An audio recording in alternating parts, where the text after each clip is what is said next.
북한이 5차 핵실험 이후 국제사회의 새로운 대북 제재 움직임이 활발한 가운데 한미일 3개국 외교장관들이 만나 대북 공동성명을 발표하고 더 강력히 대응할 것을 결의했습니다.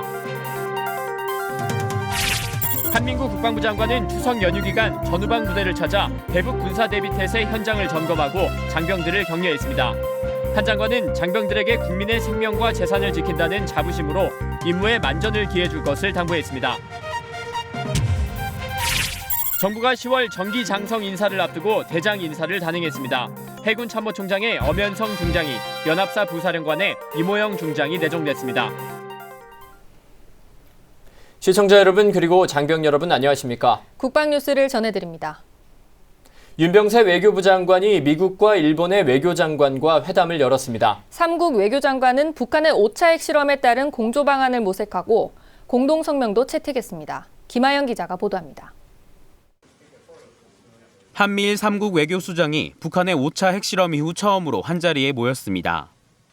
유엔 총회 참석차 뉴욕을 방문 중인 윤병세 외교부 장관은 존 케리 미 국무장관, 기시다 후미오 일본 외무상과 회담을 갖고 북한의 핵과 미사일 프로그램에 대응하기 위한 공동성명을 발표했습니다. 한미일 외교수장이 대북 공동성명을 채택한 것은 2010년 12월 워싱턴에서 북한의 연평도 포격 도발에 대한 대응 이후 6년 만입니다. 한미일 3국은 기존 안보리 결의 2270호의 완전하고 효과적인 이행을 견인하고 북한의 5차 핵실험에 대응한 신규 안보리 결의 채택을 주도하기로 했습니다. 또한 북한의 각종 불법 활동을 포함한 핵미사일 프로그램과 관련된 자금원 차단을 강화하기 위해 가능한 자국의 독자적 조치를 검토하기로 했습니다. 윤병세 외교부 장관은 고도화되는 북한의 핵미사일에 이 시점에서 강력히 대응하지 않으면 전 세계적인 재앙이 될 수 있다고 우려를 표했습니다.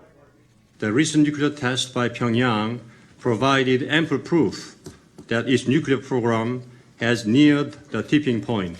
We shall play all court pressing, mobilizing whatever means we have to denuclearize North Korea. 존 케리 미 국무장관은 공동성명에서 한국과 일본과의 상호 방위 공약 이행을 재확인했습니다. 아울러 모든 범주의 핵 재래식 방어 역량에 기반한 확장 억제를 제공한다는 공약이 포함된다는 점도 명시됐습니다. 한편 윤병세 외교부 장관은 한미일 장관 회담에 이어 한일 장관 회담도 갖고 일본과 대북 압박 조치를 함께 추진한다는 데 뜻을 같이 했습니다. 국방뉴스 김하영입니다. 한민구 국방부 장관은 추석 연휴 기간 중 비상대비태세에 여념이 없는 전후방 부대를 찾아 작전 현장을 점검하고 장병들을 격려했습니다. 한 장관은 국가방위의 최일선에서 국민의 생명과 재산을 지킨다는 자부심으로 임무에 만전을 기해달라고 당부했습니다. 김지한 기자입니다. 한민구 국방부 장관이 추석 연휴 첫날인 14일 서해 최북단 백령도의 해병부대를 방문했습니다.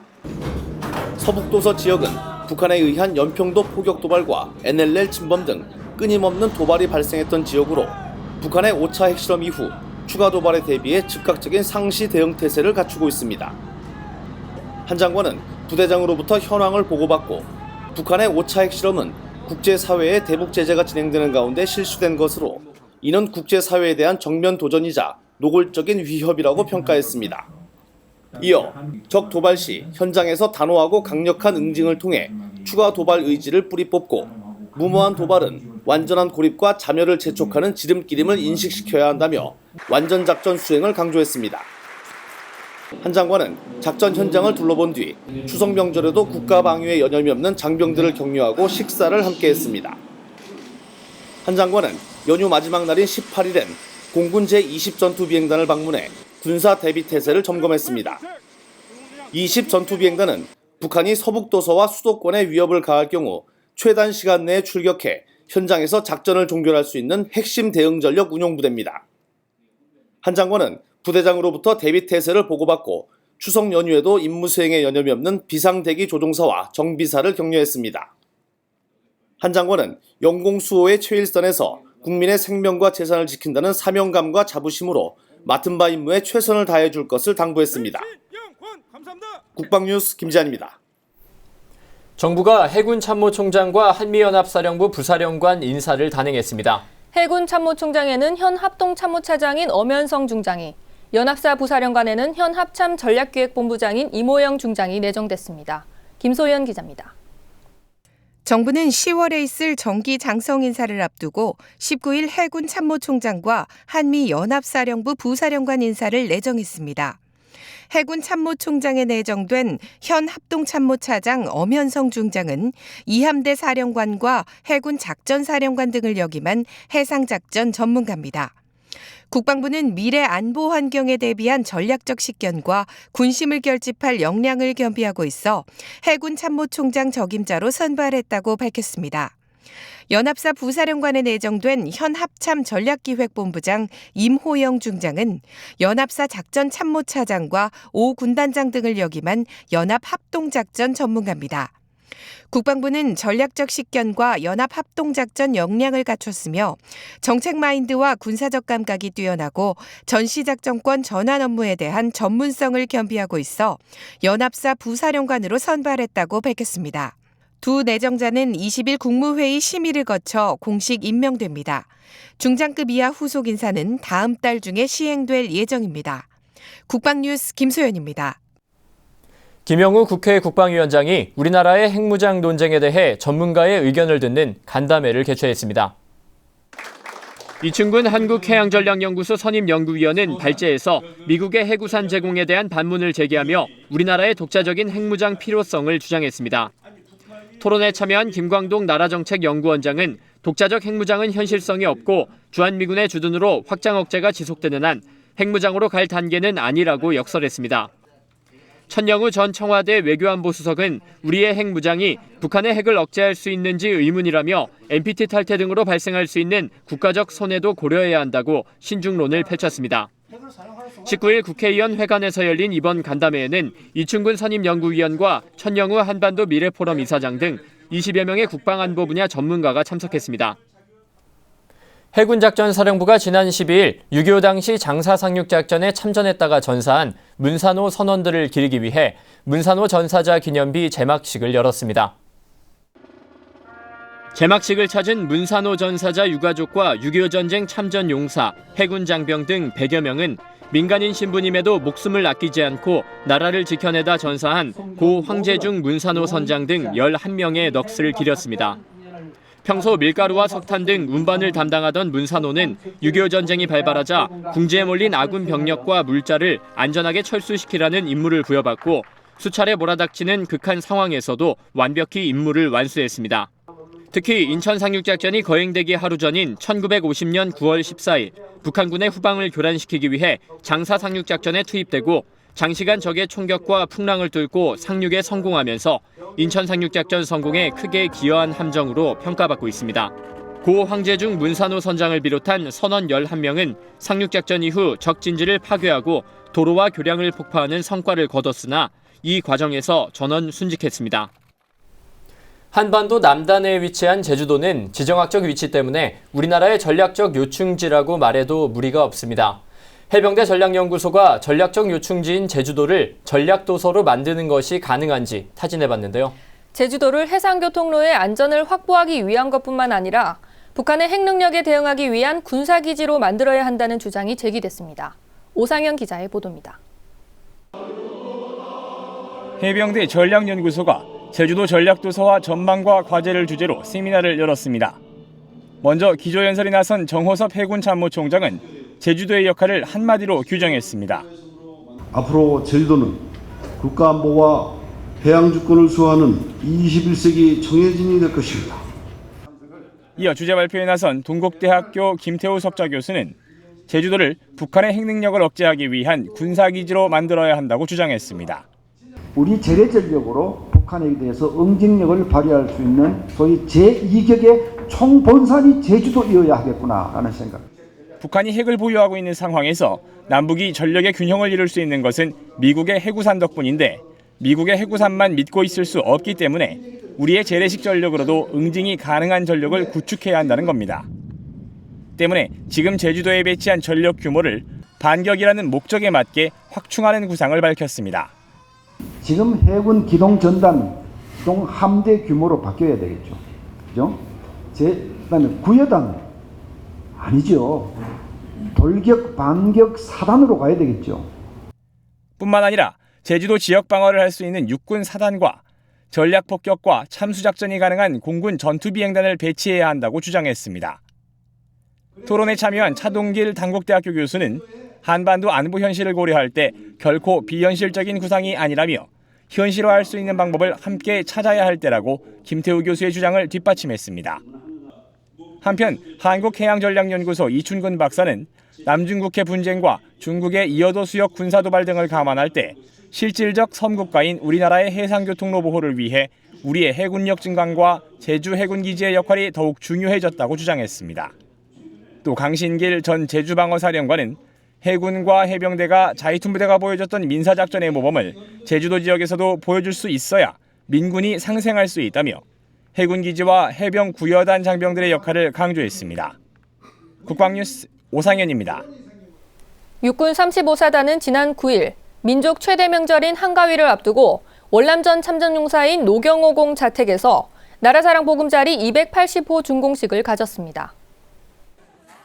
나라사랑 보금자리 사업은 2011년부터 육군에서 추진하고 있는 사업으로 나라를 위해 헌신하신 국가유공자 중 주거 환경이 열악한 분을 선정해 주택을 개선해주고 있습니다. 나라사랑 보금자리 280호의 주인공이 된 노경호 공은 1966년 맹호부대에 입대해 월남전에 참전했고 4년간 복무를 마치고 1970년 병장으로 전역했습니다. 이번 보금자리 사업은 한국에너지공단 예산을 지원받아 지난 8월부터 부대 장병 10여 명과 굴삭기 등 건설 장비가 투입됐고 완주 지역 경찰서를 비롯해 KCC 전주공장 등의 후원을 받아 가전제품도 마련해줬습니다. 네, 추석 한가위를 앞두고 조국을 위해 희생하신 월남 참전 용사님의 새 보금자리를 마련하게 된 점을 큰 영광으로 생각합니다. 우리 육군 35사단은 참전 용사님들의 많은 혜택을 받을 수 있도록 가용 범위 내에서 최선을 다하겠습니다. 이날 준공식에서 새로운 보금자리를 얻게 된 노경호 공은 육군 35사단을 비롯한 많은 분들의 지원으로 이렇게 좋은 날을 맞을 수 있었다고 감사의 인사를 전했습니다. 육군 특전사예야 제7공수 특전여단은 9일 여단 상징탑인 천마상 제막식을 열었습니다. 7공수 특전여단의 부대 상징인 천마상은 1974년 부대 창설 이후 42년 만에 처음으로 세워졌습니다. 특히 천마상 건립은 제한된 예산과 많은 비용으로 어려움에 부딪히기도 했지만 여단 장병의 자율모금과 장경석 특수전 사령관, 익산시장, 예비역 전우 등의 많은 후원으로 완성돼 의미를 더했습니다. 7공수 특전여단장 박우영 준장은 천마상을 바라보며 자긍심을 가지고 적에게는 공포와 전율을, 국민에게는 사랑받는 최강의 천마부대로 거듭나겠다고 밝혔습니다. 병무청이 부정청탁과 금품수수 금지에 관한 법률, 일명 김영란법에 대해 전 직원을 대상으로 교육을 실시했습니다. 교육은 국민권익위원회 자문위원 김래영 단국대 교수의 특강과 병무청 부정청탁 예상사례 교육 순으로 진행됐습니다. 김래영 교수는 청탁금지법 적용기간과 대상자, 위반 시 제재 등에 대해 강의했으며 부정청탁 예상사례로는 징병검사 판정등급 하향 조정과 입영연기 처분 부정청탁 사례 등이었습니다. 병무청 김인환 청탁방지 담당관은 병무청 직원 누구에게나 닥칠 수 있는 사례를 중심으로 준비했다며 청탁을 하지도 말고 받지도 말아야 한다고 강조했습니다. 청탁금지법은 공직자와 언론인, 사립학교 임직원 등이 부정한 청탁을 받고 신고하지 않거나 금품이나 향응을 받으면 형사처벌을 받는다는 법안으로 지난해 3월 제정돼 1년 6개월의 유예기간을 거쳐 오는 28일부터 시행됩니다. 불에 잘 타지도 않고 독가스 같은 유독물질로부터 군 장병을 보호할 수 있는 전투복 원단을 개발한 벤처업체가 있습니다. 주식회사 성한 코퍼레이션인데요. 방산인 윤현수 기자가 취재했습니다. 자신들이 개발한 전투복 원단에 가스 토치를 이용해 불을 붙입니다. 옆구리와 팔다리 부분에 10초 이상 불길이 닿았지만 전투복은 그대로입니다. 까맣게 그을리기만 할 뿐 불꽃은 일지 않는 겁니다. 주식회사 성한 코퍼레이션에서 개발한 캐녹스 FR이란 특수 원단으로 만들어졌기 때문입니다. 연구 개발부터 제품 탄생까지 15년이 걸렸습니다. 난연 전투복은 불꽃이 접촉되었을 때 직물 자체에서 이산화탄소가 발생하여 즉시 불꽃이 사라지는 원리로 제조되는 직물입니다. 캐녹스 FR에 불을 붙였을 때 꺼지는 시간은 0초. 불이 꺼진 뒤 타들어가는 시간도 0초. 불이 붙었을 때 그을린 길이는 6cm. 불을 붙여도 바로 꺼지고 타들어가지도 않으며 불이 그을린 면적도 매우 작다는 의미입니다. 화학과 첨단 나노 기술이 융합된 전 세계에서 두 번째로 개발된 제품입니다. 유사시 전장에서 발생할 수 있는 화상 피해를 최소화할 수 있을 것으로 평가됩니다. 북한은 아시는 것처럼 지난번 영편도전 해전 때 우리 아군 쪽에 대포를 쏴졌을 때 포탄 안에 알루미늄 분말을 넣어서 터뜨렸어요. 그래서 그 알루미늄 분말이 파탄이 됐었을 경우 우리 몸에 소위탄처럼 불꽃이 일었다고 전투복을 태웁니다. 그렇게 되면 전투원들이 전부 자상을 입게 되죠. 그래서 중요합니다. 예. 업체에서 개발한 난연 방탄복도 국내외 바이어들의 눈길을 끌고 있습니다. 난연 방탄복은 난연 원단인 캐녹스 FR과 나노 방탄판으로 구성됩니다. 방탄판의 경우 세계 최고 등급인 레벨 4를 획득해 7.62mm 철갑탄도 막아낼 수 있습니다. 미국 현지에서 방탄 성능을 검증받은 제품입니다. 난연 방탄복은 직물은 똑같이 난연 전투복 직물과 똑같으나 안에 있는 방탄판은 나노 기술이 접목이 된 일반 세라믹이 아닌 특수한 금속 물질로 제조된 방탄판입니다. 분자화학과 분자물리학, 나노 기술을 바탕으로 국내 최초로 난연 기술을 개발한 주식회사 성한코퍼레이션. 국내는 물론 전 세계 시장에 내놔도 손색 없는 첨단 과학기술 개발에 더욱 고삐를 죄고 있습니다. 국방뉴스 윤여수입니다. 추석 명절 다들 평안하게 지내셨는지요? 그런데 긴 연휴가 지나면 오히려 과식과 스트레스 등으로 후유증을 겪는 경우도 많은데요. 명절 연휴에도 우리 장병들은 국민을 보호한다는 사명감으로 비상대비 태세를 늦추지 않았습니다. 앞으로도 우리 군은 경계 태세에 만전을 기할 것입니다. 국방뉴스를 마칩니다. 시청해주신 여러분 고맙습니다.